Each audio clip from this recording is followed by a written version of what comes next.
안녕하세요. 보타임의 미국 소식입니다. 8월 7일 헤드라인 뉴스를 전해드리겠습니다. 보타임의 첫 번째 소식을 전해드리겠습니다. 그 뉴욕타임즈가 오사마 빈 라덴에 대하여 논평을 내어놓았습니다. 루이스 리차슨이라는 사람이 낸 것으로 오사마 빈 라덴이 광신적인 테러리스트이기도 하지만 또한 가정에는 굉장히 헌신적이었다고 긍정적인 사설을 내어놓았습니다. 2799명의 미국인을 월드 트레이드 센터를 공격하여 사망시킨 테러리스트를 가정적이라고 표현한 것은 좀 지나친 것 같습니다. 이 보도에 대하여 오사마 빈 라덴 사살에 참가하였다가 유일하게 지금 생존하고 있는 내비실 중에 한 명인 줄리안 콘레드슨이 뉴욕타임즈에 대하여 9.11 테러를 주도하였던 오사마 빈 라덴을 말하는 것이냐 하면서 비난을 하고 있습니다. 그의 트윗 내용을 들여다보면 약 3,000명의 미국 시민을 죽인 테러리스트인 오사마 빈 라덴을 니들이 의미를 두고 있느냐.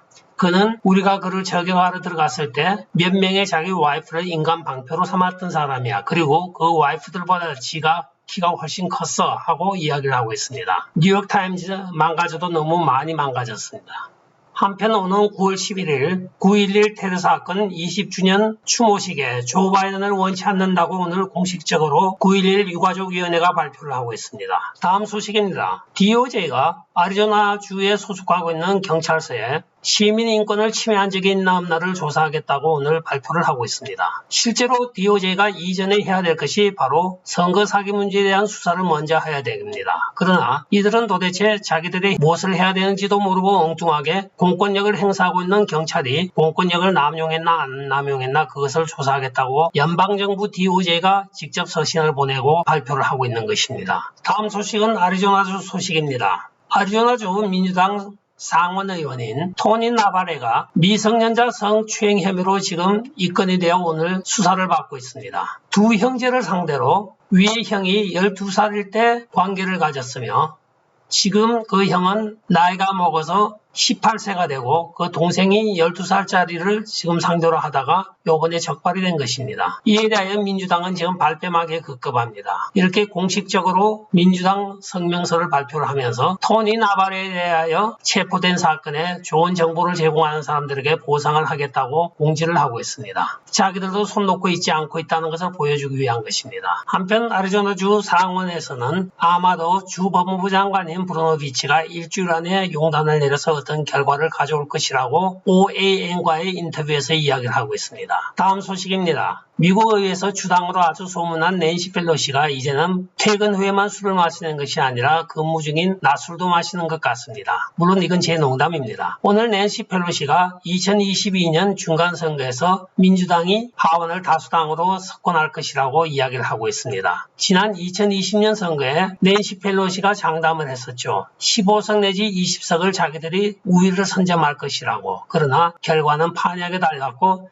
겨우 과반수를 넘었던 것입니다. 2022년을 대부분의 전문가들은 민주당이 대패한다고 보고 있습니다. 그 이유로는 낸시 펠로시의 도우미들이 아주 많은 일들을 하고 있습니다. 코리 부시의 경우에 경찰 예산 삭감에 아주 올인을 하고 지금 열심히 홍보를 하고 있습니다. 그러나 미국 곳곳에서 지금 번지고 있는 범죄율과 사망률 또는 강도 강력범죄율에 대하여는 나몰라라 하면서 자기는 개인 경호원을 쓰면서 1년에 7만 불을 쓰고 있다고 자랑을 하였습니다. 하원의원 세비가 14만 불의 절반을 경호비로 쓰고 있다는 것이겠죠. 그러나 대부분의 사람들 누가 개인 경호에 1년에 7만 불을 쓸 수가 있습니까? 심지어는 민주당 주도의 주들도 지금 많이 경향이 바뀌고 있습니다. 또한 AOC 같은 극좌와 이란 오마르 같은 극좌들이 낸시 펠로시를 돕는답시고 열심히 좌편향으로 나팔을 불고 있지만은 그 효과는 역효과가 나고 있는 것입니다. 정상적인 대부분의 미국 사람들은 정상적인 사고를 하고 있습니다. 낸시 펠로시가 무슨 근거로 이런 말을 하는지 몰라도 최근 여론조사에서는 민주당이 대패한다고 정평이 나 있습니다. 최소한 20석 가까이 민주당이 일어서 소수당으로 전락할 것이라고 보고 있습니다. 오늘 뉴욕주에서는 장례식을 다녀오던 여인이 바로 뒤에서 다른 여인이 쫓아가서 머리 뒤에서 권총으로 쏘고 달아났습니다. 경찰 인력이 부족하다 보니까 경찰은 그저 용의자 신상에 관한 녹화 테이프만 틀어놓으면서 제보를 기다리고 있다고 합니다. 이게 미국 뉴욕 맨하탄 한복판의 대낮에 백주에 벌어진 일들입니다. 시카고, 포트랜드,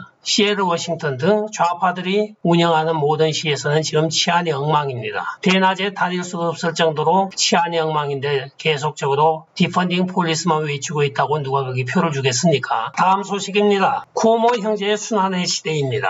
앤드류 쿠오모 뉴욕 주지사의 동생인 크리스 쿠오모를 그가 담당하고 있는 메인 프로에 이번에는 그를 장기 휴가를 보내고 AOC 좌담회를 열겠다고 오늘 발표를 하였습니다. 이는 최근에 100만 명도 채 채우지 못하고 있는 CNN 쇼에서 이제는 돌파구를 이런 식으로 찾고 있는 것입니다. 그들은 최근에 민주당 의원으로서 가장 극좌적인 AOC를 이미지 브랜딩하여 CNN의 청취율을 높이고자 이번에 노력을 하고 있는 것입니다. CNN이 착각을 하고 있는 것이 사실은 자기들 시청률의 가장 큰 요인이 되었던 것은 도널드 트럼프 대통령과 그들의 지지자였던 것입니다. 780만 명의 지지자들이 동시에 도널드 트럼프 대통령이 CNN과 인터뷰를 한다고 하면 거의 다 보았던 것입니다. 우물을 파도 수맥을 제대로 찾아서 제자리에서 파야죠. 엉뚱한 헛삽질만 한다고 물이 나오질 않습니다. 다음 소식입니다. 콜레스테롤 치료제인 피노파브레이트가 코로나 바이러스 감염을 70% 이상 감소시킨 것으로 입원 환자를 대상으로 한 약물 투여 시험 결과로 나타나고 있습니다. 영국과 이탈리아 연구팀이 Frontier in Pharmacy 저널에 피노파브레이트와 피노페브릭 애시드의 효과를 이야기하면서 이 두 약물을 사용할 시에는 인간 세포의 코로나 감염을 크게 감소시키는 연구 결과를 오늘 발표를 하였습니다. 한편 유니버시티 오브 펜실베이니아와 예루살렘 히브리 대학에서도 이 연구를 진행하고 있으며 영국 힐 대학의 리차드스는 이 약물은 코로나 바이러스 감염으로 생기는 유해한 사이토카인의 과잉 생산을 억제하고 기도염증 치료에 효과가 있다고 하였습니다. 추가적으로 이 약의 특성은 코로나 말기 환자들에게 많이 나타나고 있는 혈액 응고를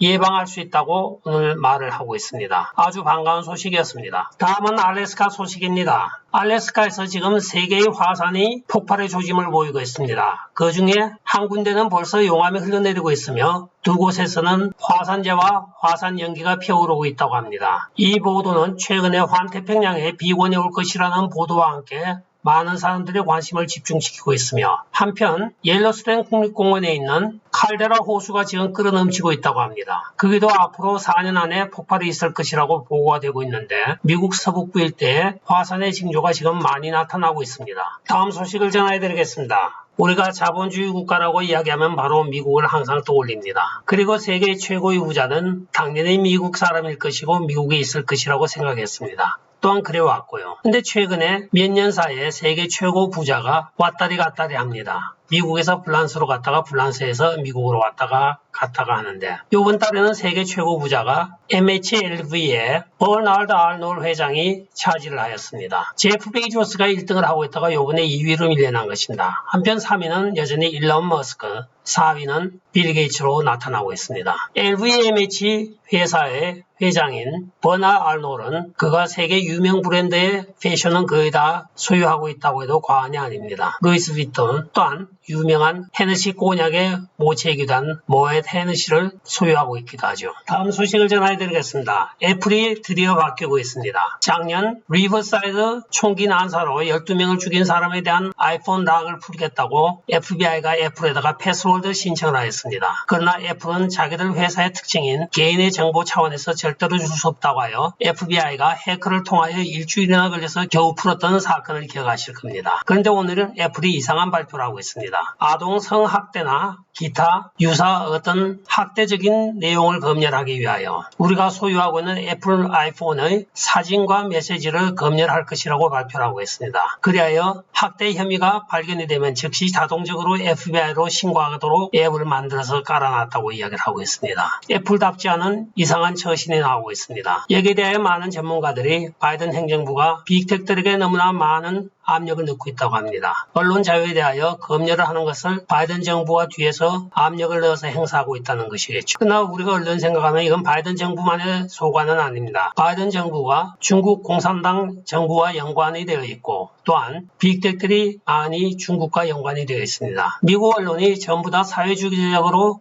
흐를 수밖에 없는 원인이 있습니다. 바로 드림웍스라고 하는 디즈니랜드를 포함한 수많은 엔터테인먼트를 방영하고 상영하고 하는 극장을 소유하고 있는 드림웍스가 실제적으로는 그 주식의 대부분이 중국인들이 소유하고 있는 것으로 나타나고 있습니다. 드림웍스가 또 소유하고 있는 것이 ABC, MSNBC 등 많은 미디어 매체도 소유하고 있는 것입니다. 따라서 피라미드의 정점에는 중국 공산당이 있고 그 밑에 드림웍스를 통하여 미국 언론과 모든 엔터테인먼트 자체를 지금 통제를 하고 있는 것입니다. 헐리우드가 좌편향으로 갈 수밖에 없는 이유도 여기 있는 것입니다. 끝까지 시청해 주셔서 감사합니다. 좋아요, 구독, 알림 그리고 공유 부탁드리고 댓글 많이 부탁드립니다. 안녕히 계십시오. 바이.